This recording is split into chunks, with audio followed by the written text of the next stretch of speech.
नमस्कार, मैं नंदराम पालीवाल, सह आचार्य राजनीति विज्ञान।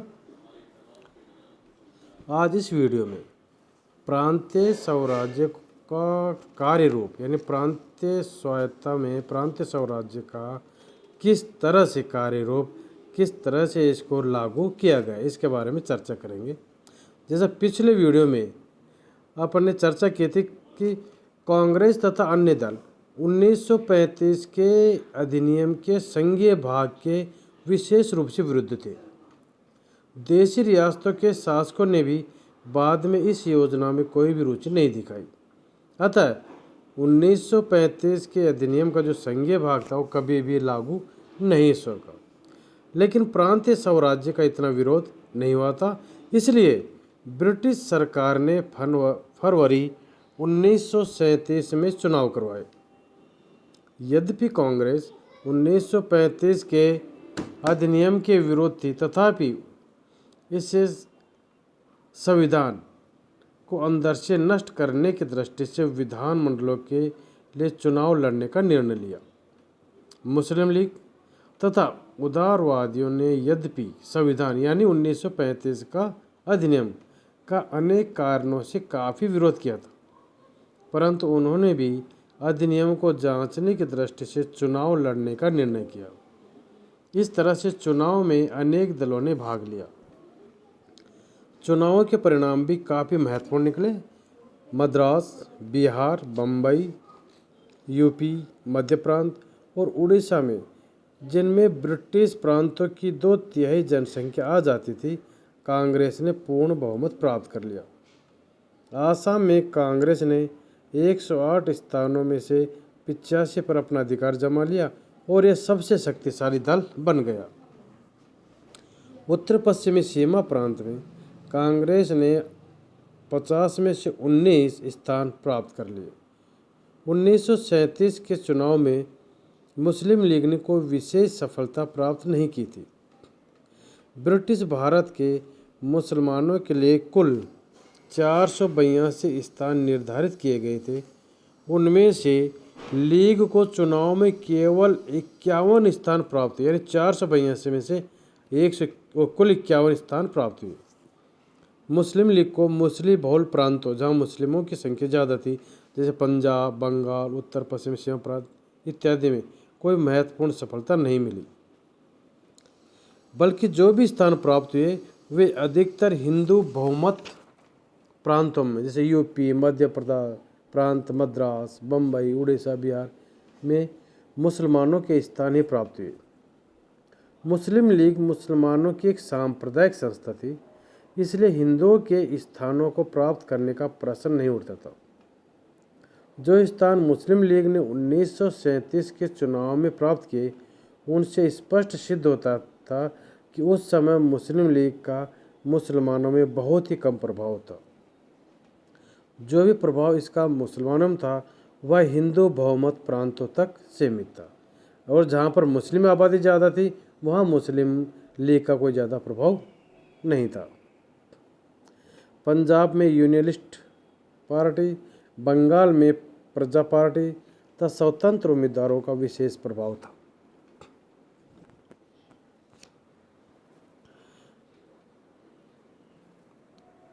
अब कांग्रेस द्वारा पद ग्रहण करना। जब कांग्रेस ने कुछ प्रांतों में चुनाव जीत लिया है, तो यह प्रश्न उत्पन्न हुआ कि कांग्रेस को पद ग्रहण करना चाहिए या नहीं। अंत में महात्मा गांधी के कहने पर यह निर्णय किया गया कि यदि गवर्नर अपने मुख्यमंत्रियों को यह विश्वास दिला दे कि वे दैनिक प्रशासन में मंत्रियों के कार्यों में दखल नहीं देंगे और संवैधानिक अध्यक्ष के रूप में कार्य करेंगे, तो कांग्रेस पद ग्रहण कर लेगी। शुरू में गवर्नरों ने इस प्रकार का कोई आश्वासन देने से इनकार कर दिया और अंतरिम मंत्रिमंडल बना लिया। गवर्नरों का यह तरीका बहुत असंवैधानिक था, इसलिए सब प्रगतिशील तत्वों ने इस बात की आलोचना की, क्योंकि इन अंतरिम मंत्रिमंडलों के पीछे विधानमंडलों में बहुमत नहीं था। अंत में परिस्थितियों से विवश होकर भारत के गवर्नर जनरल तब वायसराय लॉर्ड लिनलिथगो ने 21 जून 1937 को एक भाषण में आश्वासन दिया।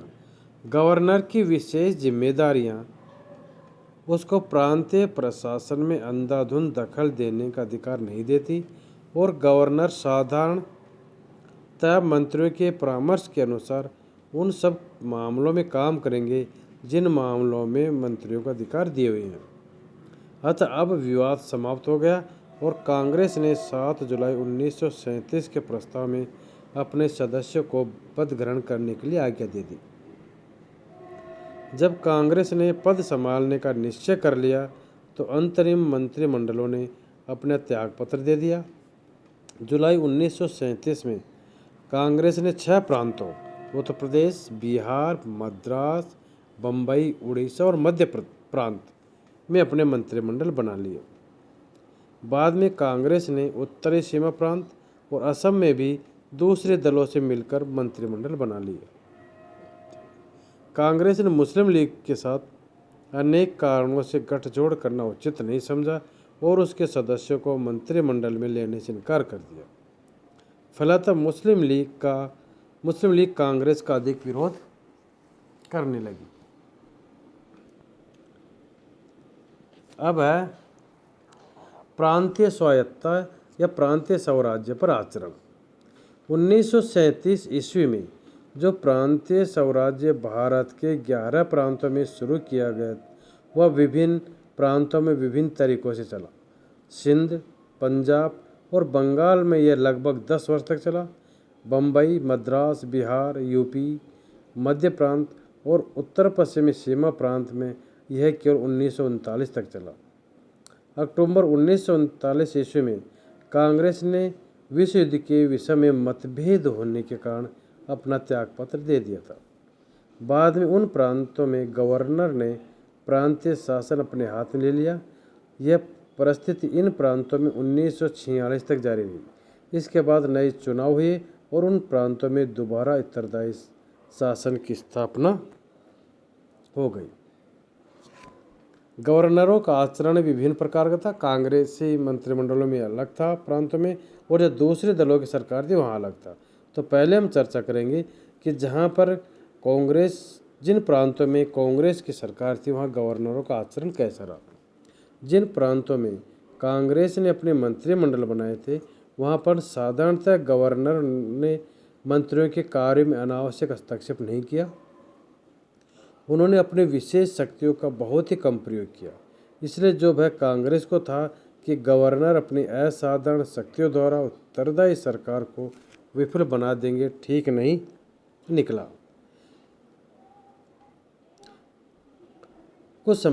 कुछ कांग्रेसी प्रांतों जैसे मध्य प्रांत, मद्रास, बम्बई, उत्तरी पश्चिम सीमा प्रांत, बिहार, असम और उत्तर प्रदेश में कुछ समस्याएं उत्पन्न हुई, लेकिन बाद में उनका संतोषजनक हल निकाल लिया गया। जैसे मध्य प्रांत में खरे विवाद था। मध्य प्रांत के मुख्यमंत्री NB खरे ने अपने मंत्रिमंडल का पुनर्गठन करने के लिए अपने मंत्रियों से त्यागपत्र मांगा। उनके 2 मंत्रियों ने इस कारण से त्यागपत्र देने से इनकार कर दिया कि इस बारे में उनको कांग्रेस हाईकमान के कोई आदेश प्राप्त नहीं हुए हैं। इस बात पर मुख्यमंत्री डॉक्टर NB खरे ने अपना त्यागपत्र दे दिया। मध्य प्रांत के गवर्नर ने उन मंत्रियों को हटा दिया जिन्होंने डॉक्टर खरे के आदेश का उल्लंघन किया था और उसे मंत्रिमंडल के पुनर्गठन की आज्ञा दे दी। कांग्रेस हाईकमान ने गवर्नर के इस हस्तक्षेप को अच्छा नहीं समझा। उन्होंने गवर्नर पर यह आरोप लगाया कि वह कांग्रेस में फूट डालने का यत्न कर रहे हैं। कांग्रेस ने डॉक्टर खरे के विरुद्ध भी अनुशासनात्मक कार्रवाई की। उन्होंने उसको हटाकर रविशंकर शुक्ल को मध्य प्रांत का मुख्यमंत्री बना दिया। इससे अच्छे परिणाम निकले। दूसरा था उड़ीसा में संवैधानिक संकट। 1938 में उड़ीसा सरकार के मुख्य सचिव को उस प्रांत का कार्यवाहक गवर्नर नियुक्त करने का निर्णय ब्रिटिश सरकार द्वारा किया गया, क्योंकि वहाँ पर स्थायी गवर्नर छुट्टी पर जाना चाहता था। उड़ीसा के मंत्रिमंडल ने इस बात का विरोध किया, क्योंकि उसकी दृष्टि में मंत्रियों के अधीन एक अधिकारी को मंत्रियों के ऊपर नियुक्त करना अनुचित था। उड़ीसा के मंत्रिमंडल ने यह निर्णय लिया कि यदि गवर्नर जनरल ने उड़ीसा के मुख्य सचिव को वहाँ का गवर्नर नियुक्त किया तो वह अपना त्यागपत्र दे देगा। कांग्रेस हाईकमान ने भी उड़ीसा मंत्रिमंडल के इस निर्णय का समर्थन किया। उड़ीसा के स्थायी गवर्नर ने इस परिस्थिति को बिगड़ने से बचाने के लिए अपनी छुट्टी रद्द करवा ली और इस तरह से संकट टल गया। उत्तर प्रदेश और बिहार में राजनीतिक कैदियों का प्रहसन। फरवरी 1938 में उत्तर प्रदेश और बिहार में मंत्रियों ने राजनीतिक कैदियों को छोड़ने का विचार किया। इन प्रांतों के गवर्नरों ने मंत्रियों के इस निर्णय का शांति और व्यवस्था के नाम पर घोर विरोध किया।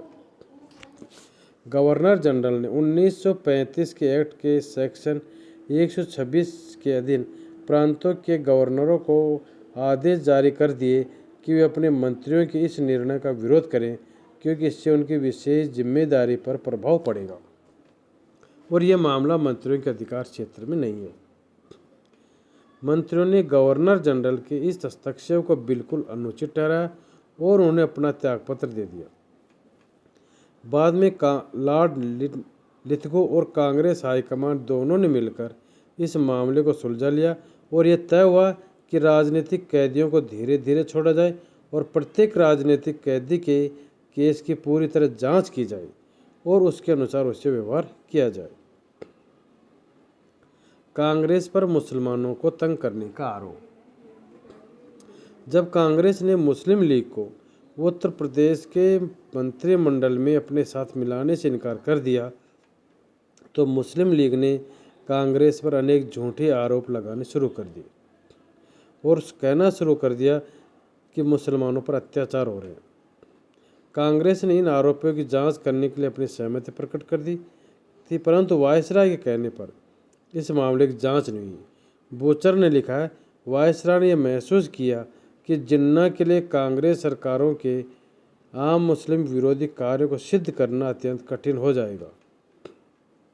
इसके अतिरिक्त प्रांतीय गवर्नरों को इस बात से पूरी तसल्ली थी कि कांग्रेस मंत्रियों द्वारा मुसलमानों के विरुद्ध कोई भेदभाव नहीं दिखाई दिया। ये तो था जिन प्रांतों में कांग्रेस की सरकार थी या कांग्रेस का मंत्रिमंडल था वहाँ पर गवर्नर का आचरण।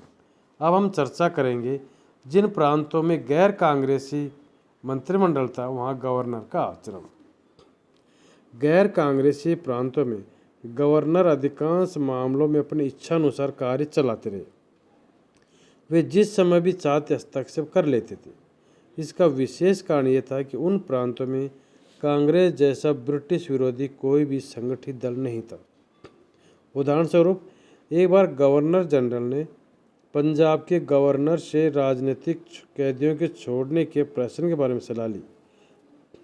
उसने अपने मुख्यमंत्री सर सिकंदर हयात खां से सलाह किए बिना ही लिख दिया कि उत्तर प्रदेश और बिहार में राजनीतिक कैदियों को छोड़ने से पंजाब की कानून और व्यवस्था तथा शांति पर बुरा प्रभाव पड़ेगा।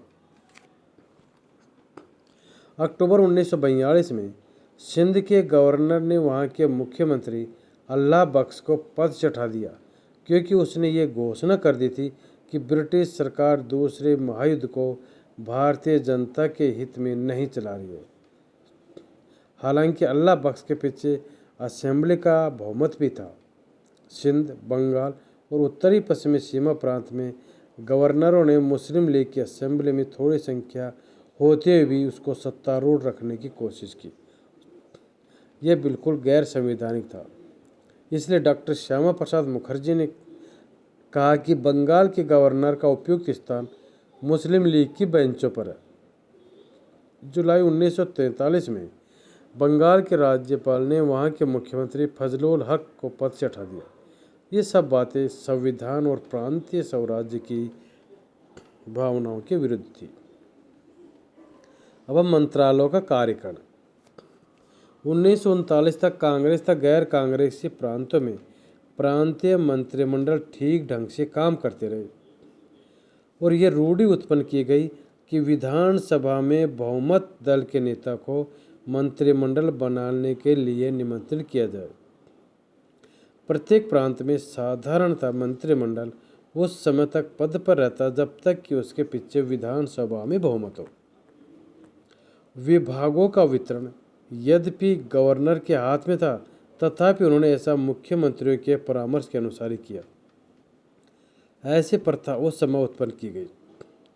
मंत्रिमंडल के सामूहिक उत्तरदायित्व के सिद्धांत पर भी अमल किया गया। प्रांतीय विधानसभा उसको अविश्वास प्रस्ताव द्वारा हटा सकती थी और मंत्रियों से प्रश्न पूछ सकती थी। प्रांतीय विधानमंडल में अल्पसंख्यक वर्गों को भी प्रतिनिधित्व दिया गया। केवल उड़ीसा में ऐसा नहीं हो सका क्योंकि वहाँ पर कांग्रेस को कोई योग्य कांग्रेसी मुसलमान मंत्रिमंडल में शामिल करने के लिए नहीं मिला। इस बात पर वहाँ के मुसलमानों ने आंदोलन किए और गवर्नर से मिले। गवर्नर ने मंत्रियों के कार्य में इस हेतु हस्तक्षेप करने से इनकार कर दिया, परंतु साथ में विश्वास दिलाया कि मंत्रिमंडल में चाहे किसी भी मुस्लिम को न लिया गया हो, परंतु फिर भी उनके हितों पर कोई आंच नहीं आने दी जाएगी और वो बिल्कुल सुरक्षित रहेंगे। 1939 में कांग्रेसी मंत्रिमंडलों के त्यागपत्र देने के बाद ब्रिटिश सरकार ने प्रांतों में उत्तरदायी सरकार के नियमों का पालन करने की बहुत कोशिश नहीं की। अब संसदीय सचिव। यद्यपि 1939 के अधिनियम में संसदीय सचिव के बारे में कुछ नहीं कहा गया था, परंतु इंग्लैंड के मॉडल पर भारत में भी प्रथा उत्पन्न की गई कि मंत्रियों की सहायता के लिए सचिव होंगे।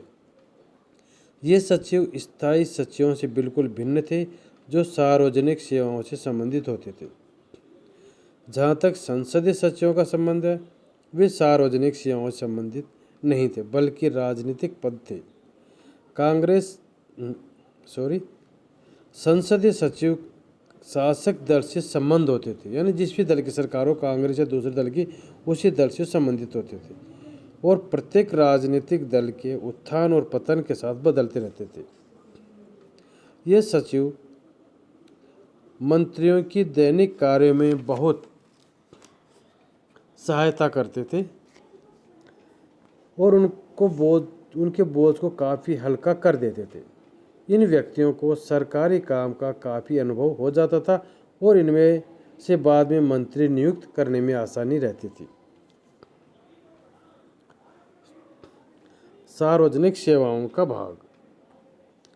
1935 के अधिनियम के अनुसार जब प्रांतीय स्वराज्य शुरू किया जाने लगा तो बहुत से बड़े बड़े अधिकारियों ने यह महसूस किया कि कांग्रेसी मंत्री उनको तंग करेंगे, क्योंकि उन्होंने भी कांग्रेसियों पर काफ़ी अत्याचार किए थे।